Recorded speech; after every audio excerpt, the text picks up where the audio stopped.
So welcome back for another session on conversion. Today we are going to do question number 6.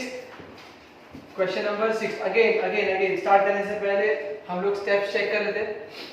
हमारा steps क्या क्या है?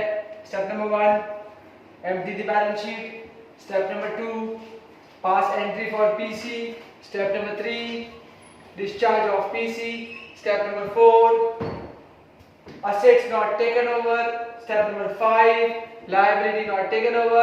And last हमारा step है close. लेकिन ये step follow करने से पहले मुझे PC और discharge of PC देखने का है. हमने सम्स देखे हैं जहाँ पे PC का अमाउंट डायरेक्ट दिया होता है तो PC बनाने की जरूरत नहीं है. But discharge of PC is compulsory. Discharge payment कैसे मोड में हो रहा है वो बहुत जरूरी है. चलो स्टार्ट करते हैं. Question number 6. P, Q and R were partners sharing profit and losses in the ratio of 3:2:1. The balance sheet of the firm as on 31st December 2015 was as under. मुझे क्रेडिटर्स दिया है, मुझे general reserve दिया है. General reserve क्या करेंगे? Distribute between partners. Capital दिया है तीनों पार्टनर का, कैश एट बैंक दिया है, डेटर्स दिया है, स्टॉक दिया है, furniture plant and machinery. The partners of the firm decided to dissolve the firm and to form a limited company. मतलब बंद करके कंपनी स्टार्ट करने का है, उसको सिंपल भाषा में कन्वर्जन ही बोलते हैं. तो डिसॉल्व वर्ड का मतलब है ओल्ड फर्म बंद होएगा तभी तो न्यू कंपनी स्टार्ट हो पाएगा. The company took over the business of the firm on the above date subject to the following adjustment. Number 1, assets को टेक ओवर किया. Assets are transferred to new company at following values. अगर आपको adjustment के अंदर value दिया है इसका मतलब वो आपका न्यू वैल्यू है. तो डेटर्स का new value stock plant and machinery 14,000, 10,000 and 20,000 respectively. Furniture was sold. Furniture बेच दिया. अगर फर्म फर्नीचर बेच देगा तो न्यू कंपनी उसको टेक ओवर कैसे करेगा? That means such assets not taken over by the company, तो अगर assets take over नहीं किया तो रूल क्या है? CRPR. बेच दिया तो CR, पार्टनर लेके जाएगा तो PR. यहाँ पे क्या लिखा है? Furniture was sold. सोल्ड का मतलब बेच दिया CR. तो प्लीज मार्क करो फर्नीचर was sold CR. ध्यान से आगे लिखा है The new company valued the goodwill at 2,000. तो गुडविल ऑल असेट्स में गुडविल भी आता है तो गुडविल दिया है ₹2,000. The creditors of the firm are to be transferred to new company. New company ने इसको टेक ओवर किया तो वो भी पीसी में जाएगा. रियलाइजेशन एक्सपेंस थर्ड स्टेप नहीं, तीसरी बार आया है. हमने जितने भी सम किए हैं ये तीसरी बार आ रहा है जहां पे रियलाइजेशन एक्सपेंस दिया है. और जब भी एक्सपेंस और लायबिलिटी का बात होगा, व्हेनेवर एक्सपेंस और लायबिलिटी का बात होगा तो रूल क्या आएगा? RCRP. पे किया तो RC और पार्टनर पे करने वाला है तो RP. तो एक्सपेंस के लिए हमेशा क्या आएगा? RC. तो अगेन मार्क करो रियलाइजेशन एक्सपेंस RC. तो एक CR मिला है और एक RC मिला है. Purchase consideration is to be given. Company paid, company settled, company discharged. अभी लिखा है purchase consideration is to be given. ये सब का मीनिंग क्या है? Discharge of PC. वापस एक बार रिपीट कर रहा हूं. Company paid, company settled, company discharge, PC is to be given, सबका मीनिंग यही है, डिस्चार्ज ऑफ पीसी। तो क्वेश्चन के अंदर डिस्चार्ज क्या दिया है? The purchase consideration is to be given in the form of 3600 equity shares, 3600 equity shares of ₹10 each। तो यहाँ पे लिख देता हूँ 3600 equity shares of ₹10 each। कितना आएगा? 36,000। करेक्ट। आगे चलते, आगे लिखा है एंड बैलेंस इन कैश, मतलब न्यू कंपनी ने कैश भी दिया, बट कितना नहीं पता। तो आइटम मिसिंग है, टोटल भी मिसिंग है, आइटम भी मिसिंग है, टोटल भी मिसिंग है। इसका मतलब ये हमारे लिए कौन सा मेथड हो गया? Net asset method. ये हमारे कौन सा मेथड हो गया? Net asset method. और नेट एसेट मेथड में मुझे पहले क्या फाइंड आउट करना पड़ेगा? Purchase consideration. कैसे फाइंड आउट करेंगे? All assets minus all liability. जो असेट टेक ओवर किया है नए वैल्यू पे माइनस लायबिलिटी नए वैल्यू पे, और जिनका भी नया वैल्यू नहीं दिया रहेगा वो हम लोग बुक वैल्यू पे लेंगे। तो ध्यान से, तो पहले मुझे कैश का अमाउंट फाइंड आउट करना है और उसके लिए मुझे पीसी बनाना है। तो लिखो calculation of purchase consideration, bracket में लिखो नेट एसेट मेथड, ब्रैकेट में लिखो नेट एसेट मेथड। तो यहां पे आएगा ऑल एसेट। चलो ध्यान से, तो पीसी फटाफट फाइंड आउट कर लेते हैं। ऑल एसेट्स में पहले बैलेंस शीट में देखो, उसके बाद आप लोग नया वैल्यू देखो। तो बैलेंस शीट में नाम क्या लिखा है? कैश। हम लोग कैश तो टेक ओवर नहीं करते, क्योंकि ऊपर टेक ओवर करूं और नीचे उसको वापस दे दूं, डजंट मेक सेंस। डेटर्स, तो मैं ऊपर लिखूंगा डेटर्स।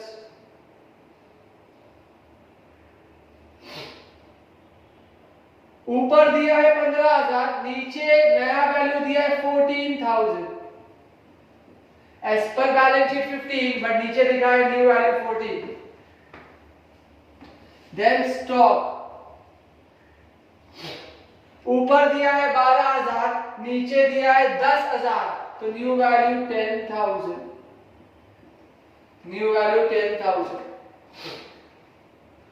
फर्नीचर टेक ओवर नहीं किया, फर्नीचर बेच दिया है।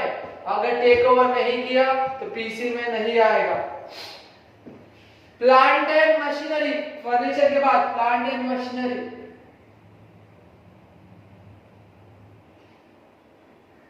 प्लांट एंड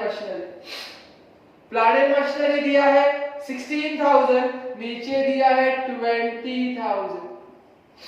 तो बुक वैल्यू नहीं, अग्रीड वैल्यू, नया वैल्यू, तो new value we have considered. Balance sheet में सब खत्म। क्या कोई नया एसेट है जो न्यू कंपनी टेक ओवर कर रहा है? तो हमें पॉइंट नंबर सी में बड़ा दिखा देगा गुडविल। पॉइंट सी में लिखा है गुडविल ₹2,000। दैट्स इट, मेरे सारे एसेट्स हो गए। इन सबको ऐड करूंगा तो मुझे मिलेगा टोटल एसेट। ए इसमें से माइनस और आउटसाइड लायबिलिटी। आउटसाइड लायबिलिटी का मतलब है क्रेडिटर्स, प्लीज कैपिटल और रिजर्व्स को छोड़ के, तो कैपिटल रिजर्व को छोड़ के एक ही आइटम है क्रेडिटर्स, और जिसका अग्रीड वैल्यू नीचे दिया है, agreed new value creditors of the firm to be transferred, D वाला पॉइंट ₹5,600। दैट्स इट, एक ही है, तो यही मेरा टोटल हो जाएगा बी। चलो finally time to use a calculator. तो 10, 20, 30, 40, 46,000 माइनस 5600 लायबिलिटी, तो A माइनस बी, तो 46 माइनस 5600, तो 40,400। तो फाइनली टोटल मिल गया। पहले तो टोटल भी नहीं था और आइटम भी नहीं था, अब फाइनली टोटल मिल गया है तो आइटम भी मिल जाएगा। तो total amount of PC is 40,400 minus 36,000, तो आंसर विल बी 4,400। तो मुझे कैश मिल गया एज बैलेंसिंग फिगर, तो कोई भी अगर सम सॉल्व करना है, तो रिमेंबर वन थिंग, हमें पहले पीसी और डिस्चार्ज ऑफ पीसी खत्म करना पड़ेगा। चलो फाइनली लेट्स कंटिन्यू आगे। Now it's time to follow the steps. Step number 1, empty the balance sheet. Step number 2, PC, discharge of PC, CRPR, RCRP and close। तो चलो स्टार्ट करते हैं हमारे स्टेप नंबर 1 से, empty the balance sheet। तो balance sheet में जो दिया है, पहला असेट साइड से शुरू करते हैं, असेट साइड से। तो पहले आइटम दिया है कैश जाएगा कैश अकाउंट के डेबिट साइड में as to balance brought down. Cash जाएगा कैश अकाउंट के डेबिट साइड में to balance brought down. Debtors जाएगा रियलाइजेशन के डेबिट साइड में, लेकिन under the heading sundry liability, under the heading sundry asset. चलो पहला item debtors 15,000,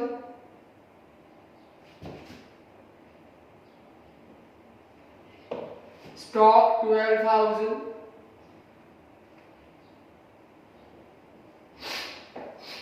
furniture 9,000। Please amount ध्यान से लिखेंगे, 15,000, 12,000, 9,000। Plant and machinery 16,000, plant and machinery 16,000। Asset side over, liability side में चलते हैं। पहला लिखा है क्रेडिटर्स, तो वो जाएगा रियलाइजेशन के क्रेडिट साइड में under the heading sundry liability. और फिलहाल एक ही आइटम है क्रेडिटर्स ₹6,000, तो ट्रांसफर लायबिलिटी के नाम पे एक ही आइटम है। Then we have general reserve क्या करेंगे, डिस्ट्रीब्यूट बिटवीन पार्टनर्स। और लायबिलिटी में दिया है, लेफ्ट में दिया है, लायबिलिटी में दिया है, लेफ्ट में दिया है, तो कहा जाएगा राइट साइड में। लेकिन आपका पहला line will always be used for balance brought down, तो एक लाइन छोड़ के by general reserve,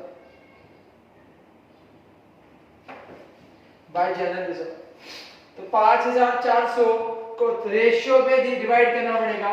क्वेश्चन में रेशियो दिया है 3:2:1, तो 5,400, कैलकुलेटर ले लेते, 5,400 डिवाइड बाय 6 into 1, 900, 2, 1,800 and 3, 2,700। मुझे जनरल रिजर्व को डिस्ट्रीब्यूट करना पड़ा प्रॉफिट शेयरिंग रेशियो में। इसके अलावा मुझे दिया है कैपिटल बैलेंस। अगेन ध्यान से लिखना 22,500, 15,000 and 7,500। ध्यान से लिखो, बहुत गलतियां मैं करता हूं, तो प्लीज मेरी गलतियां सुधार दो। 22,500, 15,000 and 7,500। फाइनली हमने बैलेंस शीट को एम्प्टी कर दिया। Step number 1 empty the balance sheet. Step number 2 pass entry for PC. PC बनाओ या मत बनाओ, आपको एंट्री तो पास करनी ही है। चलो पीसी का एंट्री क्या लिखा है मैंने, new company account debit to realisation account. New company account debit, तो न्यू कंपनी के डेबिट साइड में, न्यू कंपनी के डेबिट साइड में टू रियलाइजेशन, और अमाउंट कौन सा, पीसी का अमाउंट कौन सा, पीसी का 40,400। सिंस कब न्यू कंपनी का नाम नहीं दिया है तो हमने अकाउंट का नाम दिया है न्यू कंपनी अकाउंट। तो न्यू कंपनी के डेबिट में रियलाइजेशन का नाम, तो रियलाइजेशन के क्रेडिट में न्यू कंपनी का नाम, और ब्रैकेट में क्या लिखेंगे, amount of PC, amount of PC 40,400। Correct. Step number 2 भी हो गया। Step number 3 discharge of PC. Step number 3 discharge of PC. क्या बताया था कि जो भी डिस्चार्ज में लिखा है, जो भी डिस्चार्ज में लिखा है will be debited. Anything written in discharge will be debited and new company account will be credited.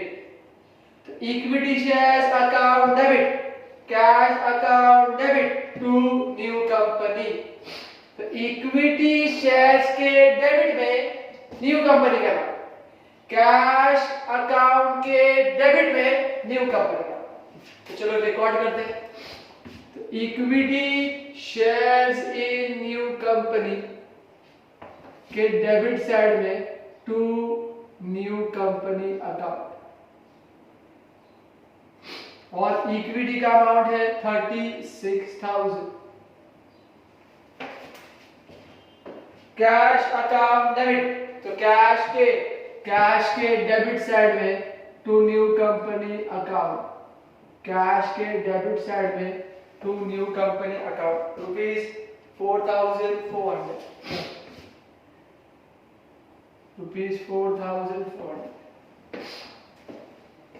दोनों के डेबिट में कंपनी का नाम, तो कंपनी के क्रेडिट में equity shares in new company account ₹36,000, and new company के क्रेडिट में कैश का नाम 4,400। तो इक्विटी के डेबिट में न्यू कंपनी के क्रेडिट में, इक्विटी के डेबिट में न्यू कंपनी के क्रेडिट में। तो हमारा स्टेप नंबर 3 भी हो गया। आगे जाने से पहले my new company account is automatically tallied, तो 40,000 मेरा new company account is tallied, तो मैंने ये अकाउंट पहले ही क्लोज कर दिया। चलो finally empty the balance sheet, pass entry for PC, discharge of PC. Now next step, asset not taken over, CRPR। Text book notebook check करो, question check करो, क्या हमने CRPR लिखा है? आंसर इज यस, हमने एक CR लिखा है। पॉइंट नंबर बी चेक करो, हमने फर्नीचर बेचा है। तो CR का फुल फॉर्म क्या है? Cash account debit to realisation account, cash account debit, तो कैश के डेबिट साइड में टू रियलाइजेशन अकाउंट।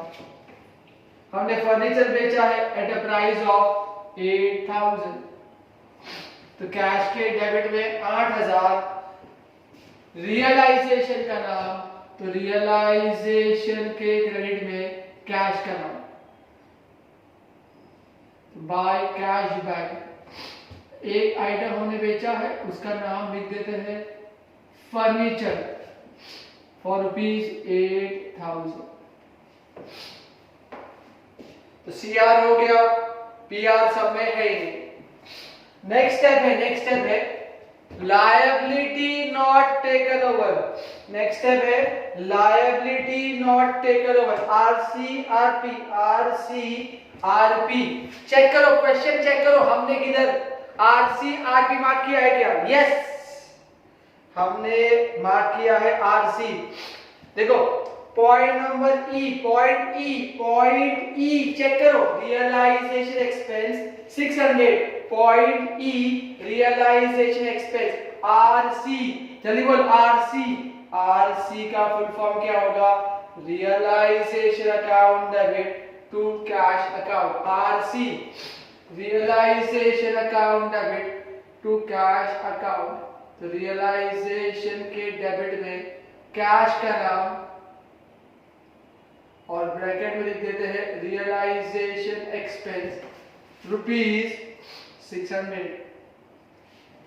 रियलाइजेशन के डेबिट में कैश का नाम, तो कैश के क्रेडिट में रियलाइजेशन का नाम ₹600। चलो फाइनली वापिस एक बार स्टेप देख लेते हैं। Step number 1 empty the balance sheet. Step number 2 pass entry for PC. Step number 3 discharge of PC. Step number 4 assets not taken over, CRPR. Step number 5 liability and expenses, RCRP. सबके सब खत्म, सबके सब हमने खत्म कर दिया। अभी फाइनली क्लोज। चलो वन बाय वन क्लोज करते हैं। पहले क्लोज करेंगे रियलाइजेशन अकाउंट, चलो चेक करते। क्रेडिट साइड का टोटल 6000 प्लस 40,400 प्लस 8,000, तो total I am getting is 54,400। Debit का टोटल चेक करता हूं मैं। डेबिट का total 15,000 plus 12,000 plus 9,000 plus 16,000 plus 600, total आया है 52,600। 54,000 52,000 मतलब मेरा क्रेडिट साइड बड़ा है, it's a profit. Credit side बड़ा है, इट्स अ प्रॉफिट। तो प्रॉफिट हुआ है, तो चेक कर लेते। माइनस कितने का प्रॉफिट हुआ है? 1,800। चलो फिलहाल यहाँ पे लिखूंगा मैं to profit on realisation transferred to partners capital account, between PQ and R, in profit sharing ratio। तो 1800 को डिस्ट्रीब्यूट करेंगे, PSR है 3:2:1, तो 1800 divide by 6 into 3 equal to 900, 2 equal to 600 and 1 equal to 300। So 1800 is the amount of profit that has to be distributed between partners। चलो finally realisation close किया। अब जाते हैं कैपिटल अकाउंट में। तो रियलाइजेशन के डेबिट में पार्टनर का नाम, तो पार्टनर के क्रेडिट में रियलाइजेशन का नाम, तो bye realisation account 900 600 and 300। Close realization, transfer to capital। Close, अभी next close equity and transfer to capital। Equity को क्लोज करो और उसको ट्रांसफर करो, इक्विटी को क्लोज करो और ट्रांसफर करो कैपिटल में। तो चलो मैं इक्विटी क्लोज करता हूं 36,000। ये किसको डिस्ट्रीब्यूट करेंगे? Between partners by P capital by Q capital and by R capital. तो by P, Q and R कौन से रेशियो में? CBR. कौन से रेशियो में? CBR. What is CBR? Capital balance ratio. Sir वो कैसे करता है? वापिस से देख लेते हैं. तो capital balance ratio, capital balance ratio CBR कैसे बनेगा? Simple. Total credit minus debit. Capital का क्रेडिट माइनस कैपिटल का डेबिट. कैपिटल का क्रेडिट माइनस कैपिटल का डेबिट. तो डेबिट में तो कुछ भी नहीं है, जो भी है क्रेडिट में. 22,500 प्लस 2,700 प्लस 900, तो मुझे मिला 26,100. अभी क्यू का बात करते हैं. 15,000 प्लस 1,800 प्लस 600, 17,400. R थर्ड वाला R 7,500 plus 900 plus 300, 8,700. Common zeros एक दो कॉमन जीरोस है, तो दोनों जीरो निकाल दिया. तो finally ratio is 261 is to 174 is to 87. तो टोटल इज 522.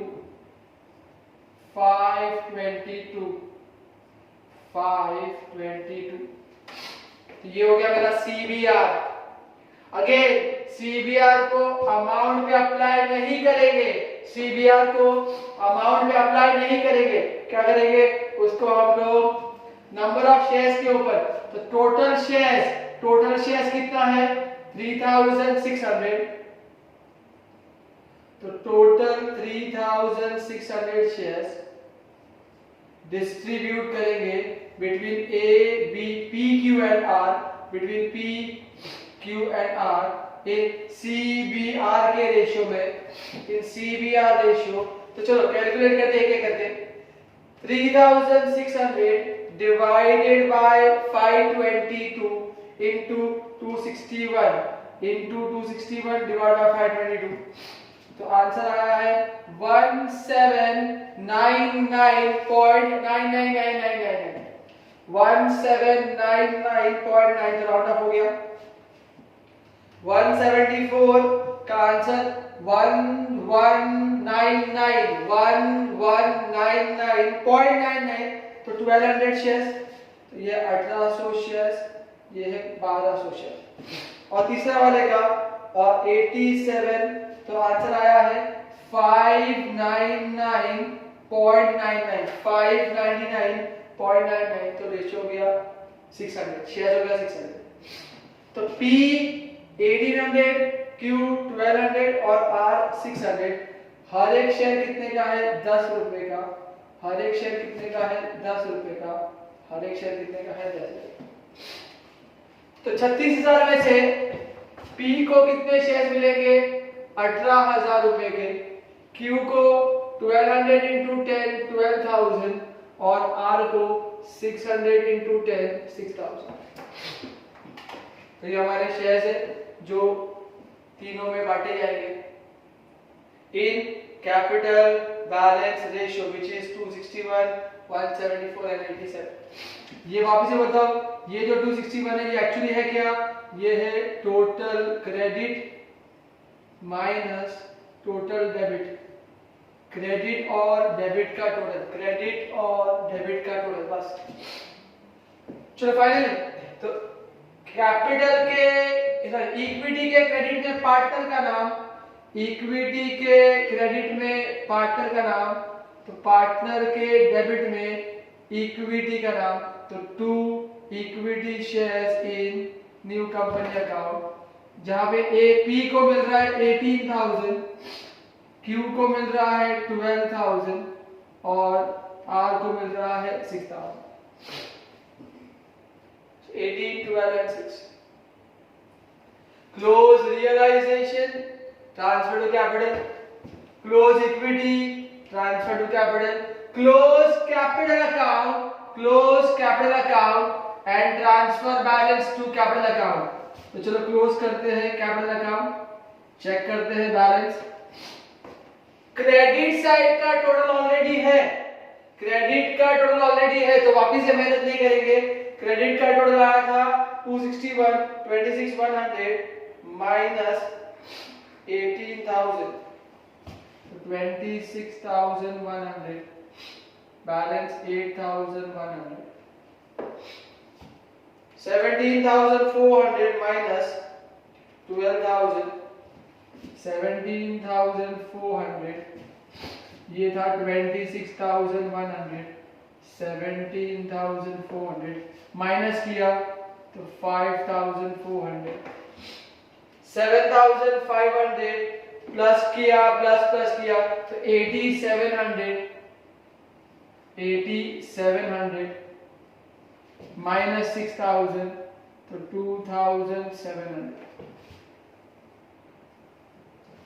तो फाइनली कैपिटल का बैलेंस कहाँ जाएगा? कैश अकाउंट में. तो रियलाइजेशन का बैलेंस कैपिटल में, इक्विटी का बैलेंस कैपिटल में, कैपिटल का बैलेंस कैश अकाउंट में, बैलेंसिंग फिगर. तो कैपिटल के डेबिट में पार्टनर का नाम. तो फाइनली कैपिटल के डेबिट में कैश का नाम. तो फाइनली कैश के क्रेडिट में पार्टनर का नाम. तो by P by Q by R 80,100, 5,400 and 2,700. That's it. तो फाइनली सब कुछ खत्म. Now let's close cash account. तो ये बैलेंस कैश में गया, कैश अकाउंट टैली करते हैं, चेक करते हैं. 4400 प्लस 8,000. तो आंसर मुझे मिला 16,800. क्रेडिट का रोल चेक करते हैं. 600 प्लस 80,100 प्लस 5,400 प्लस 2,700. तो answer I am getting 16,800. That's it. The total of both the side is same. Cash account tally. Since cash account is tally, हमारा प्रॉब्लम प्रॉपर्ली कंप्लीट हुआ. तो please ध्यान से flow of event check कर लो. पहले PC discharge of PC क्यों बनाया? क्योंकि डिस्चार्ज में कैश का अमाउंट नहीं दिया था, तो पीसी बनाना पड़ा. Then follow the steps. And remember one thing, जब इक्विटी क्लोज करने का टाइम आएगा तो आपको कौन सा रेशियो करना है? यूज CBR, जो कैसे बनता है? क्रेडिट के टोटल को डेबिट के टोटल से माइनस करने का. तो आपको ये आंसर आया और वही हमारा रेशियो बन गया. फिर नंबर ऑफ शेयर्स 3600 डिवाइड करने के बाद you will get answer in shares. और हर एक शेयर कितने का है? 10 रुपीस का. सो मल्टीप्लाई करने के बाद आंसर आया. That's it for today. तो आई होप ये क्वेश्चन भी आपको अच्छे से क्लियर है. Thank you so much.